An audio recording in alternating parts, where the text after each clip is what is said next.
आपण पाहत आहात जनता न्यूज एक्सप्रेस। पिछले 18 सालों से भारतीय मुस्लिम महिला आंदोलन ने मुस्लिम औरतों के आंदोलन का नेतृत्व किया है। 18 साल के लंबे इतिहास में कई कामयाबियां हासिल हुई है, खासकर 3 तलाक का कानून, हाजी अली दरगाह का फैसला, महिला काजी का प्रशिक्षण और औरतों की शरिया अदालत का गठन। इसके अलावा कई विकासशील काम हुए हैं, जैसे शिक्षा, रोजगार, काम, कौशल्य वृद्धि, युवकों का प्रशिक्षण और बहुत कुछ। कई मुस्लिम औरतों ने अपने समाज का नेतृत्व किया है और उसे आगे ले जाने का काम किया है। इस विषय पर अधिक जानकारी देने के लिए आज भारतीय मुस्लिम महिला आंदोलन ने मुंबई के पत्रकार संघ में पत्रकार परिषद का आयोजन किया था, जिसमें जाकिया सोमन, नुरजो सोफिया नियाज, निसान हुसैन और खातून शेख आदि ने प्रेस के जरिए केंद्रीय सरकार के सामने अपनी मांगे रखी। बताना चाहूंगी कि 18 साल हो गए हैं हमको। 2007 में इसकी स्थापना की थी। 18 साल में बहुत आंदोलन के साथ, बहुत मेहनत के साथ, बहुत परेशानियों के साथ 18 साल में जो हमने अचीवमेंट किए हैं, जो हमने तरक्की की है, जो हमारी बात को मनवाया है, वो इस तरह से है कि हमने सबसे पहले, आप सभी साथियों को पता है कि ट्रिपल तलाक का मुद्दा एक बहुत बड़ा मुद्दा था, जो कि जिसमें कि मुस्लिम बहनें बहुत ज़्यादा जूझ रही थी। लंबे समय के बाद, लंबे आंदोलन के बाद शुक्र है ऊपर वाले का कि हम उस पर लॉ ला सके। पहले तो स्टैंड तलाक बैन हुआ, उसके बाद भी तलाक होते रहे, लेकिन फिर उसके बाद जब लॉ हो गया है तो उसके बाद काफ़ी फर्क पड़ गया है। दूसरा, हाजी अली की दरगाह का मसला था। ये बहुत छोटी लड़ाइयाँ नहीं हैं, हर मज़हब में हर जगह ये लड़ाइयाँ बहुत औरतों के लिए मुश्किल में हैं, लेकिन हम लोग हाजी अली दरगाह की उस पर जब औरतों को बंद कर दिया था तो हम वहाँ भी गए, वहाँ भी लड़े और हम जीत हासिल करी है। ये हमारी बहुत बड़ी बात थी। फिर इसके बाद कुछ ही चीज़ों पर कब्जे जिसको हम कहते हैं वो कर रखे हैं, और कुरान की पहली आयत ये कहती है कि इल्म हासिल करो। वो इल्म हासिल करने में औरत मर्द का बंटवारा नहीं है। तो यहाँ पर हमने फिर काजियत की पढ़ाई करी। काजी सिर्फ वो एक निकाह पढ़ाने में दर पीढ़ी दर बैठ जाते हैं, लेकिन हमने 5 साल स्टडी करी इंडियन कॉन्स्टिट्यूशन और मुस्लिम पर्सनल लॉ की। उसके बाद हमने काजियत की, बहुत सारी बहनें हमारी काजी बन गई हैं और हमने निकाह भी पढ़ाए हैं। तो और बहुत सारी चीज़ें इस तरह से हम लोग करते आए हैं। बहुत ट्रेनिंग की है हमने, लीडरशिप निकाली है हमने, और रोजगार को लेकर, काम काजी महिलाओं को लेकर हम लोगों ने बहुत काम किए हैं और बहुत ज़्यादा प्रशिक्षण करवाए हैं हमने। उनको इस काबिल बनाया है कि आप अपने पैरों पे खड़े हों और आगे बढ़ते रहें, कौम की रहनुमाई करें। और एक जो सोच मुस्लिम बहनों को लेकर बनी हुई है कि ये तो शायद किसी काबिल ही नहीं है, कुछ भी नहीं कर सकती हैं, वो भ्रम भी हमने तोड़ा है और तोड़ के ये बताया है कि अगर हमको चांस मिलते हैं, हम आगे बढ़ते हैं, तो हम किसी से कम नहीं हैं। तो ये सारी चीज़ें हमारी कामयाबी की तरफ रही हैं। शरिया अदालत का गठन करके हम लोगों ने शरिया अदालत, जो काउंसलिंग सेंटर हैं, उनको हमने स्थापित किया और बहुत अच्छे से वहाँ हम लोग केस डील करते हैं। कोर्ट, कचहरी, थाना सबसे बचते हैं और बहुत अच्छे से घर बस जाते हैं। तो ये चीज़ तो हम लोगों ने अपने तरीके से बहुत ज़्यादा मेहनत के बाद, आपको जो हमारी कामयाबी रही है वो मैंने बताई है। मुस्लिम पारिवारिक कानून के लिए हम लंबे समय से बात कर रहे हैं। ये सच है कि कुरान में हमें लिखित में बहुत ज़्यादा हमको अधिकार मिले हुए हैं, लेकिन हम उन आयतों को लेकर कहाँ जाएं, किसके पास जाएं। तो हमारा लंबे समय से जो भारतीय मुस्लिम महिला आंदोलन का मसूदा है, तैयार कर रखा है, वो सरकार तक हम लोगों ने पहुंचाया है।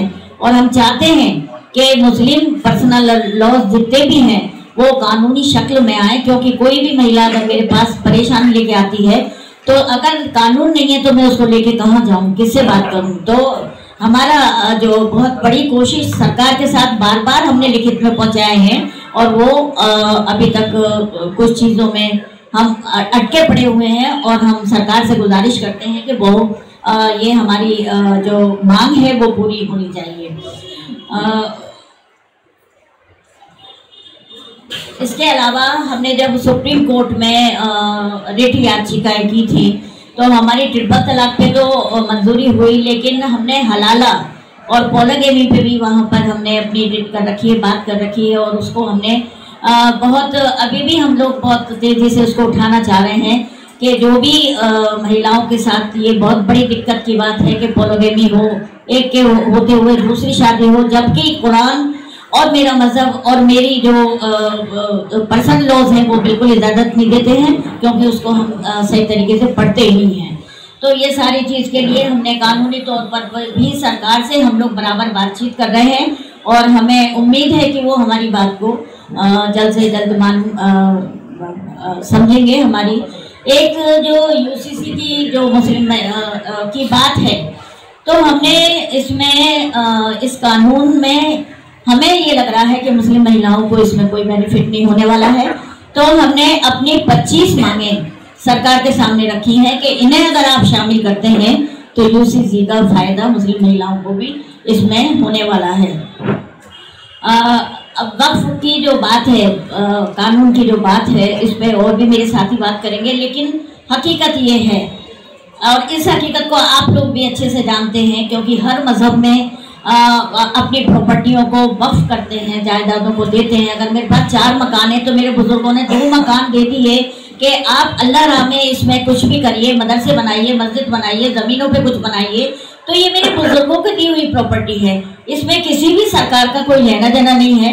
लेकिन वो कानून बना रहे हैं, अच्छी बात है, बनाए, हमें और उस कानून से कोई लेना देना नहीं है। वो क्या बना रहे हैं, लेकिन आप जिसके लिए कानून बना रहे हैं उन लोगों को शरीक ही नहीं करना चाहते, उनको आप बिठाना ही नहीं चाहते, उनसे आप बात करना ही नहीं चाहते, तो आप किसके लिए कर रहे हैं ये सब कुछ। और फिर जितने भी मुस्लिम इदारे हैं उनमें कहीं ना कहीं आपने हमारे हिंदू समाज के भाइयों को बिठा रखा है, बहनों को बिठा रखा है। हमें क्या कमी है, हमें भी तो बिठाइए आप। हमारी मांग है कि वक्फ बोर्ड के अंदर मुस्लिम महिलाओं को बराबर से मेंबर बनाया जाए, क्योंकि हमें पूरा यकीन है कि जितनी ईमानदारी सच्चाई से हम काम करेंगे उतना शायद और उनसे हमें उम्मीद नहीं है।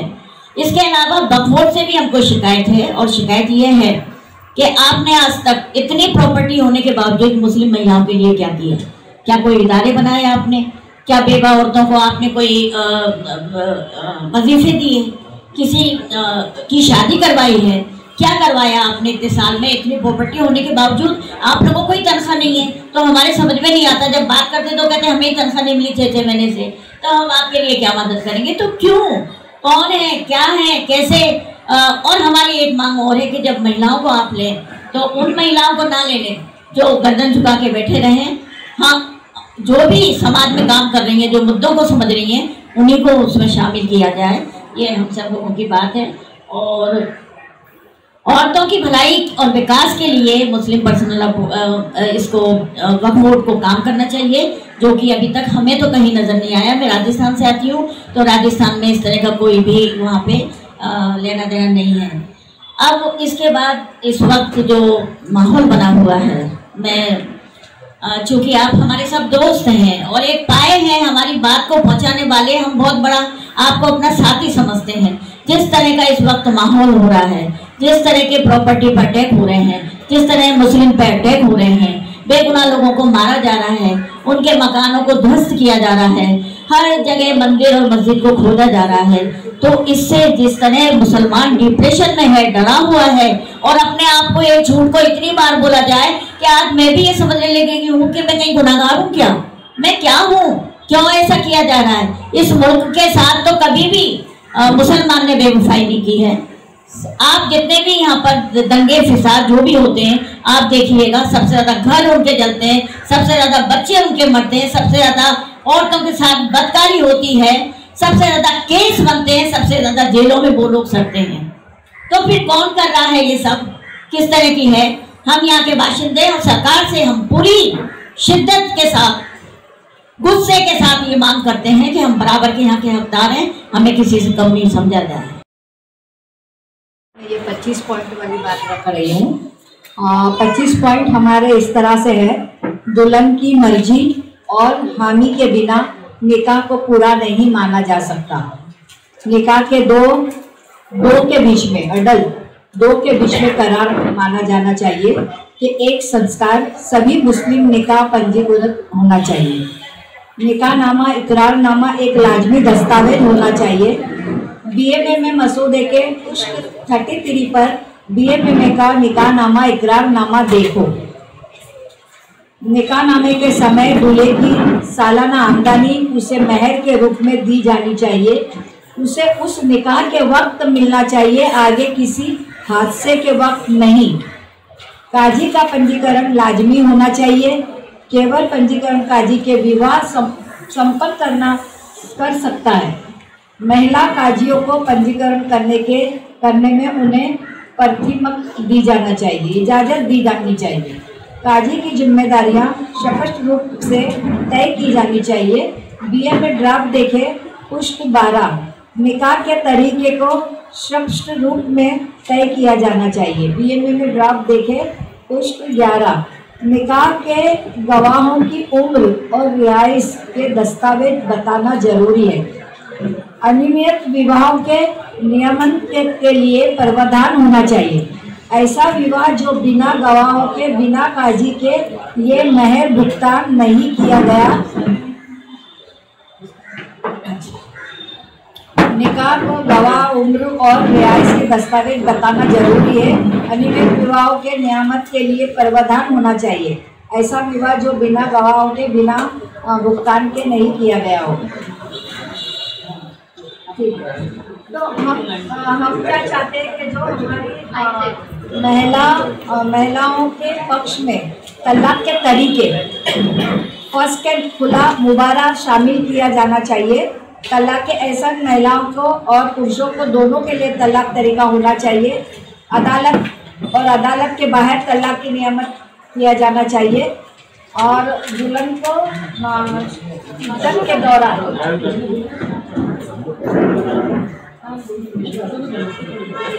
हलाला, पॉलीगमी और जो विरासत में बच्चों को विरासत में उसको देने का अधिकार और गोद लेने का अधिकार, ये हम लोग मुस्लिम लॉ फैमिली में ये मांग चाहते हैं और ये हमें मिलना चाहिए। क्योंकि हमने अभी ये देखा है कि सरकार ने हमारे 3 तलाक को तो कानून लाया, लेकिन इसको अधूरा छोड़ा है। इसको पूरा करने के लिए आज हम अपने यहाँ पर प्रेस कॉन्फ्रेंस रखे और अपनी मांग सरकार तक जाने की उम्मीद रखते हैं। बातचीत भी हमारी हमेशा से जारी है। आज के माहौल में जो सबसे बड़ी प्रायोरिटी है कि मुसलमान कम्युनिटी पे जो एक ऑनस्लॉट है वो रुकना चाहिए। अब वो यहाँ गिनाने की ज़रूरत नहीं है। जिस तरह के हेट स्पीचेस हो रहे हैं, हेट क्राइम्स हो रहे हैं, उसके बारे में सब जानते हैं। जो सीएए की भी जो बात है, सीएए एनआरसी की जो एक लूमिंग एक थ्रेट है, वो भी हम सब जानते हैं। सरकार ने अपनी 2 प्रायोरिटीज पिक आउट की है। एक तो है यूनिफॉर्म सिविल कोड और दूसरा है वक्फ का अमेंडमेंट बिल।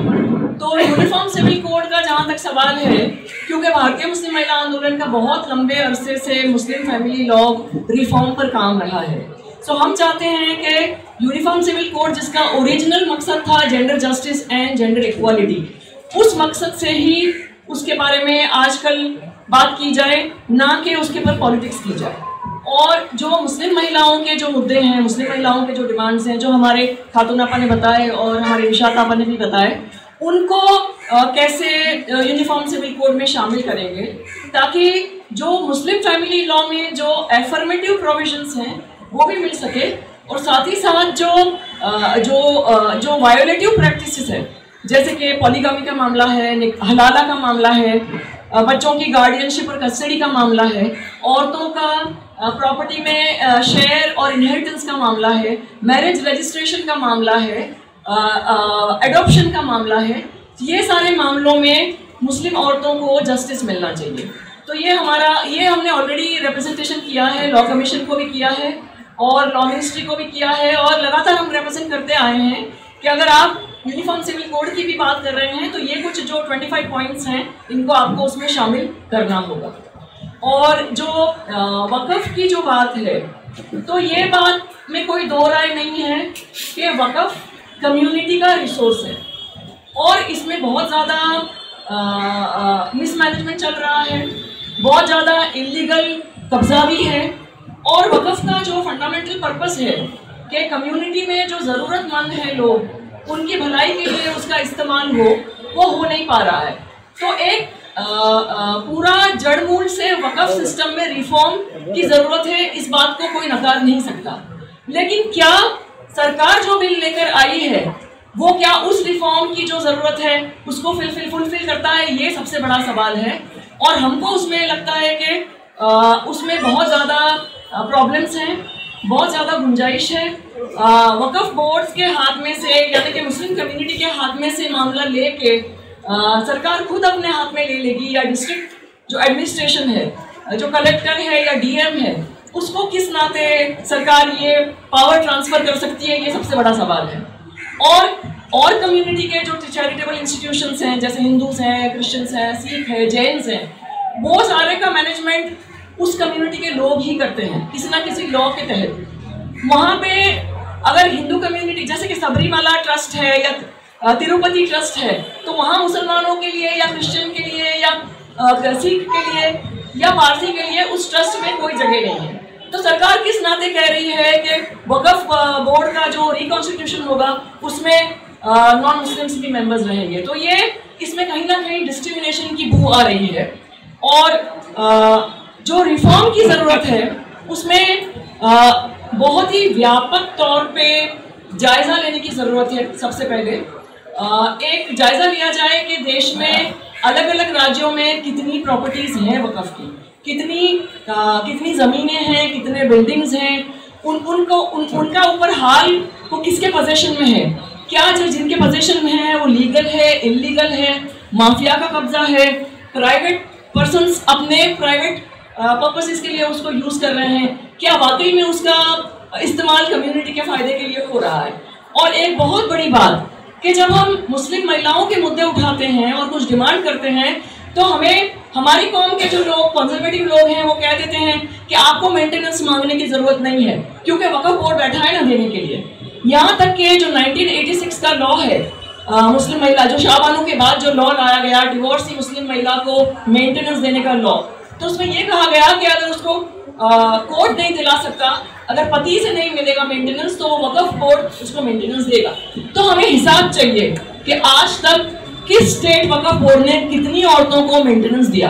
हम जानते हैं, हम तो किसी औरत को नहीं जानते हैं जिसको किसी भी स्टेट के वक्फ बोर्ड ने पूरे देश भर में मेंटेनेंस दिया हो या कोई किस्म की मदद दी हो। या 6-7 स्टेट से हमारी बहनें आई हैं, आप चाहें तो आप उनसे बात करके पूछ सकते हैं। तो ये जो प्रॉब्लम है वक्फ का, वो इंटरनल भी है और कहीं ना कहीं because it's a democratic country, UPA सरकार ने भी कुछ प्रयास किए थे।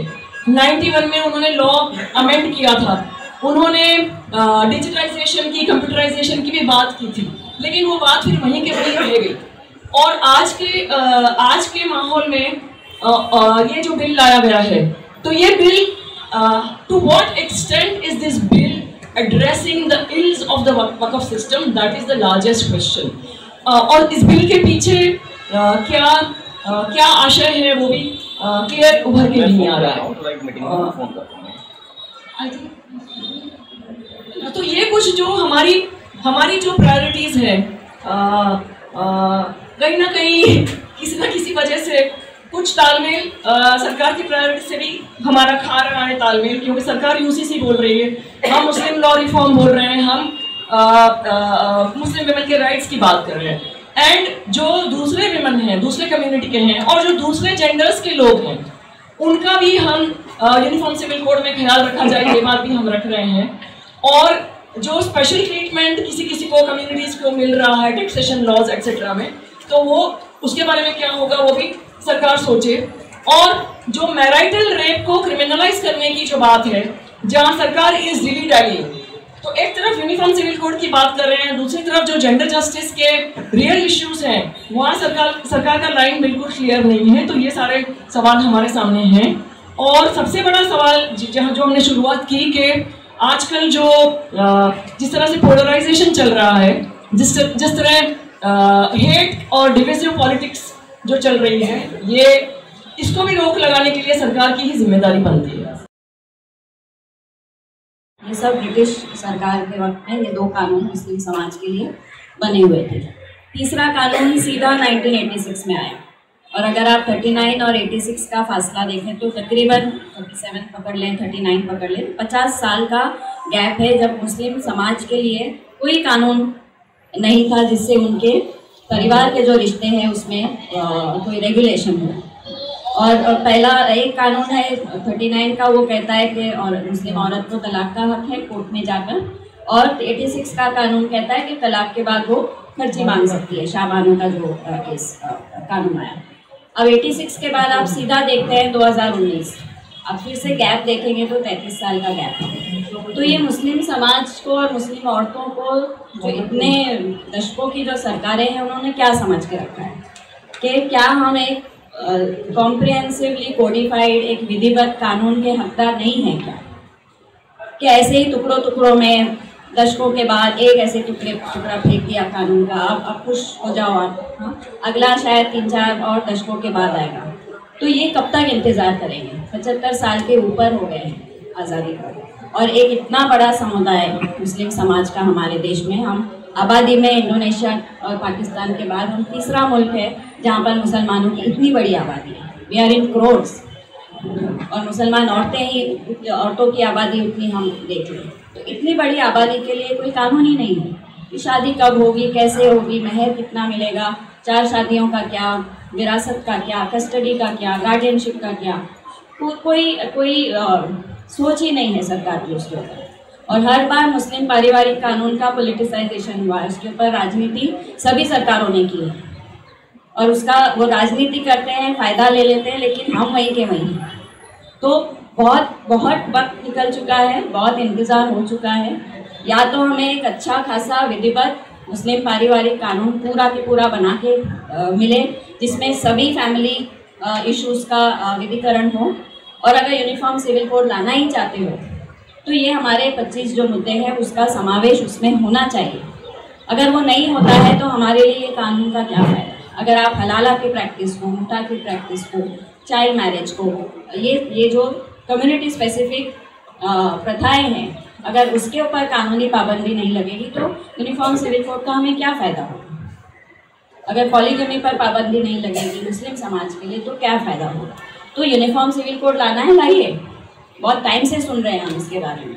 उसका एक मसौदा हमारे सामने आए, उस मसौदे में मुस्लिम औरतों के लिए क्या है ये हम देखेंगे और फिर तय करेंगे कि हमारे लिए ये ठीक है या नहीं।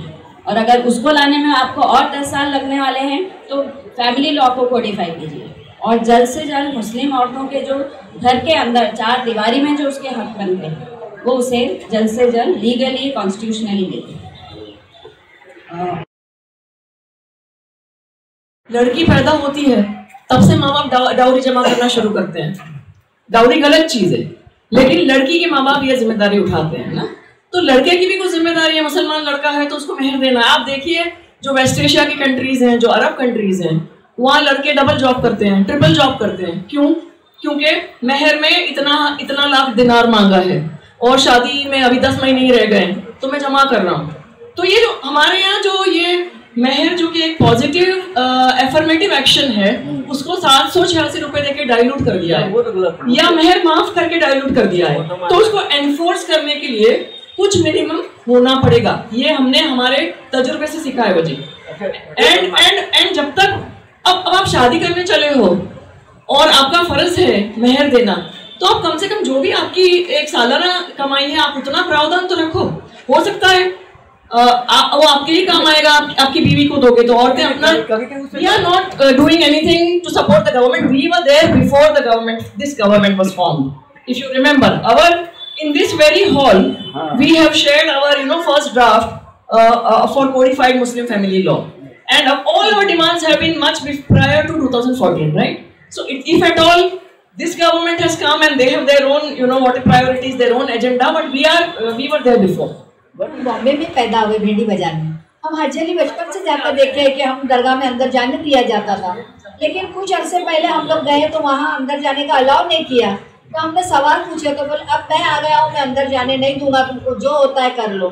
फिर वो तो हमको जुनून दिलाए तो वो जुनून का फिर हमने उनको जवाब दिए कि भाई हम तो अभी तक जा रहे थे, ट्रस्टी जो थे वो। तो फिर हम लोग ने उनको सुप्रीम कोर्ट हाई कोर्ट से भी उनको लेटर भेजा और संविधान का भी सहारा लिया, कुरान का भी सहारा लिया कि औरतें कहाँ फर्क कर रहे हैं, औरतों को बराबर है औरतें, आदमी और औरत को। जब तुम मेरे लिबास हो तो मैं तुम्हारा लिबास हूँ, ये अल्लाह ने कुरान में लिखा है, तो फिर उसको क्यों नहीं सुनते हो? फिर ये बोल देते कि औरतें कब्रिस्तान में नहीं जाना चाहिए, मस्जिद में नहीं जाना चाहिए, दरगाह में नहीं जाना चाहिए। अभी हम लड़ेंगे वक्फ बोर्ड से और बोलेंगे हमारे लिए भी मस्जिद बनाओ।